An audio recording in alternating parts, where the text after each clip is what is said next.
All right, this is Tariq Rico DaBear. We back for another edition of the Bear Effects podcast. We got this DaBear Truth segment. Clinical check-ins.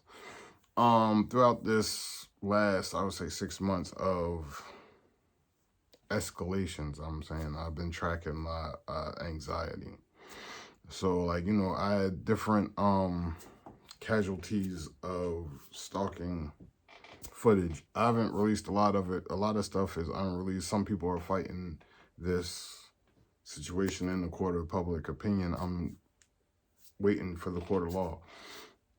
I done ran up with these niggas like 70 nothing. All pick sixes, all defense. They think my offense is lackadaisical. I'm just now starting to mount an offense with 2 minutes left in the game. You done ran up on these niggas like 70 nothing. All pick sixes. Kickoff, pick six, they control time of possession. And they still arrogant. They still on their side, giving each other pep talks and stuff like that. But it's like, it was all defensive. I haven't even mounted an offensive, like I said. So, I'm just sending my quarterback the plays now. And this is the initial 2-minute drill. I'm going to still try to get like 14 more points on this. But for real, this game been over. You get what I'm saying? So, and I ain't even want to play this game. This is like the last game of the season, and we went like 15-0. Like I'm good on this. But the defense still held it down, and my offense is fresh. So so I joke, but they trying this in the court of public opinion, vilifying me, slandering my name, mudslinging, but I'm not guilty of nothing. They are, and they're doing this whole mudslinging campaign to alienate me and continue to damage my name, damage my reputation. And it's like I'm always alone. You want to see me? I'm either on social media or I'm in the crib. I ain't got no job now, so I used to joke up until graduation about being on work release, joking. But anyway, because I ain't had no life. I would go to work, come home, do homework, and then my life basically consists of, which I loved at the time and still love my daughter, was spending time with my daughter. I had homies, but we don't speak no more, and there's been very few romantic relationships. But there's too much to do. You ain't chasing down, I ain't chasing you. Whatever. But anyway,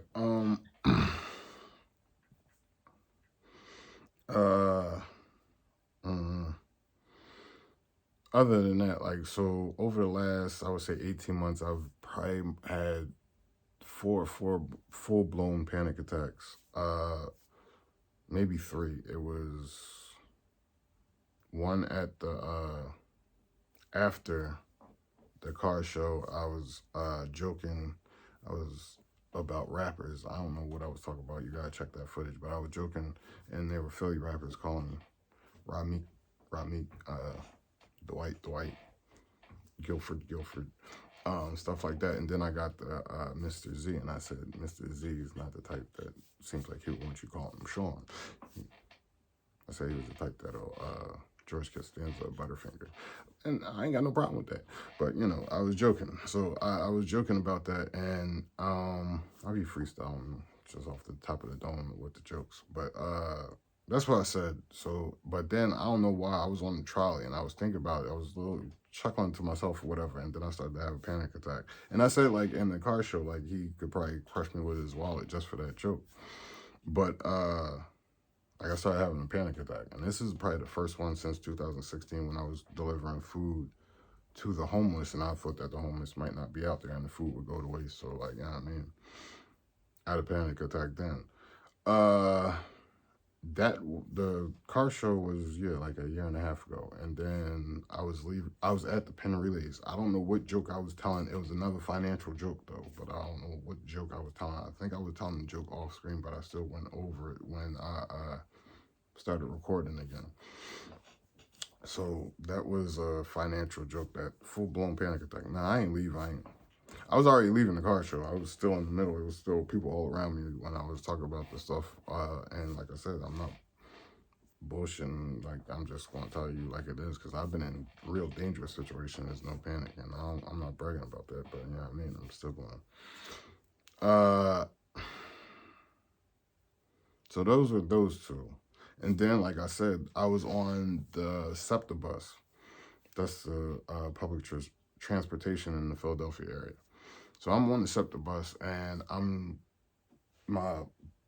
broke, so all my cable and all that is out. So like, you know what I mean, they got the Wi-Fi on the SEPTA bus, but SEPTA, the thing about SEPTA is it's a limited amount of time where you can do certain things on Wi-Fi, because you got to get off at your stop. So I'm doing whatever I'm doing on the SEPTA bus, and like I'm posting products. I'm posting, I guess this was landscape photos, urban landscape photos, scenic landscape photos, NFTs, whatever, in a little bit of time. But like, I'm in a rush, so like, I'm trying to get as much done as I can, so I start panicking and shit.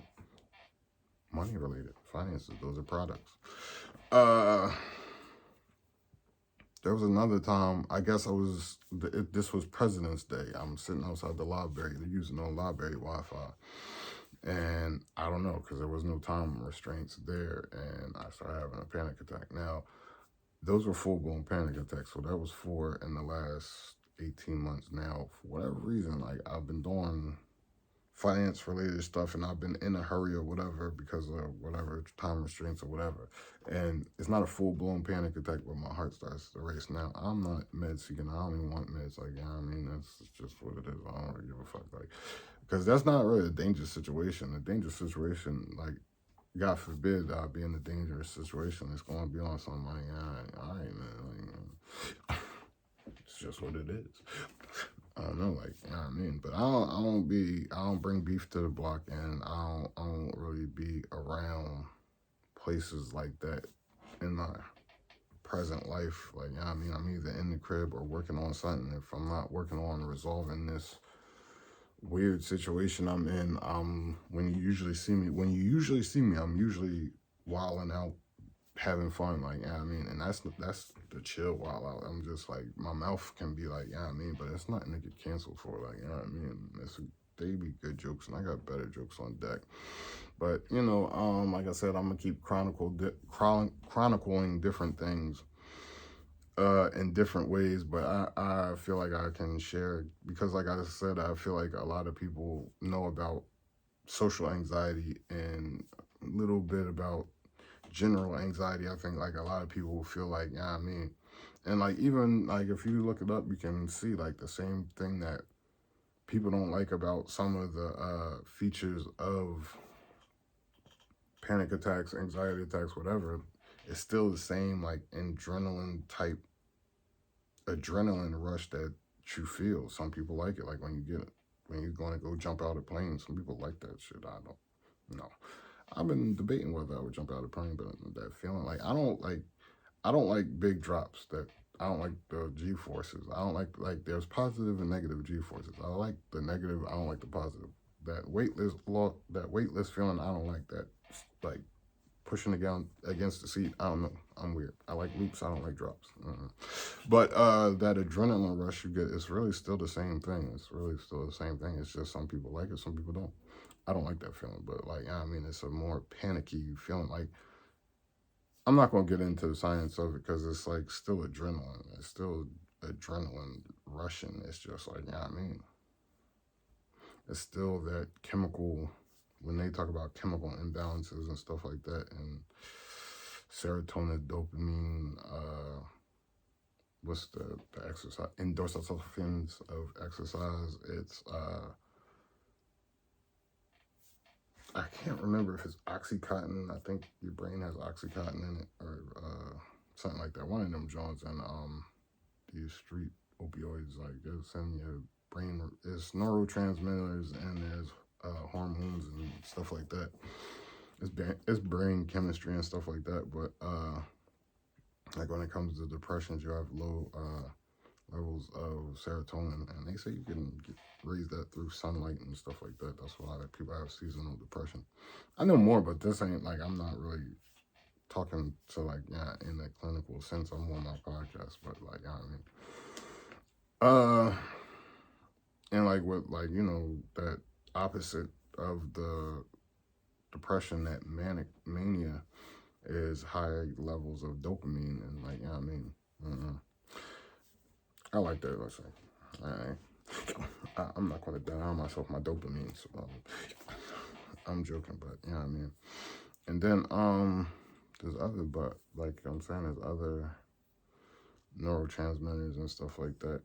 So I was thinking about that the other day, but I don't really care. It's just like, you know what I mean. I'm gonna chronicle these panic attacks because of different reasons. Like, you know, like I said, to let people know, and like, you know what I mean, there's different types. Like, I know some people get anxious and some people get stuck, froze, like, you know what I mean, over social anxiety. No, like, I'm gonna get more like, as I joke throughout the podcast about being a former street dude, or like having lived experience. Like, with that lived experience, it's not a, there's a hyper vigilance. There's a, what commonly would be known as paranoia, especially in the past, not really now. Like, can talk on another joint about like self objects and trauma informed care and stuff like that. But like, I experienced all those things that I just mentioned even before entering the field. So it was like, you know what I mean, some anxieties were at ease now.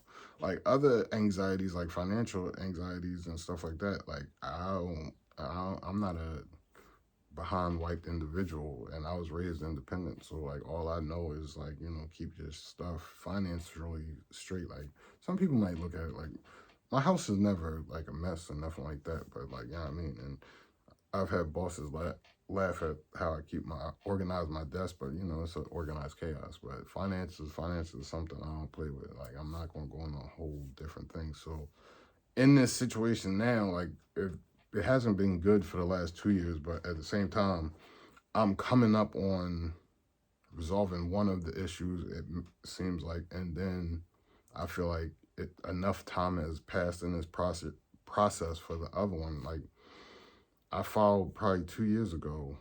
So, like, they basically initially told me it was like a 2 year turnaround, something like that. So, like, you know what I mean? Like, one's coming up now. And the other one, if they say it's a 6 to 2 year turnaround, then like, yeah, I mean, the other one should be hitting like right after it. Like, if not, hopefully, whenever this one that's coming up is resolved, like hopefully that'll give me like enough breathing room to re-establish any and everything. So, you know, that'll. But at the same time, some people have said behind my back, but I still heard you, and I'm not ear hustling. Why isn't he more anxious? It's because one is I'm not doing this.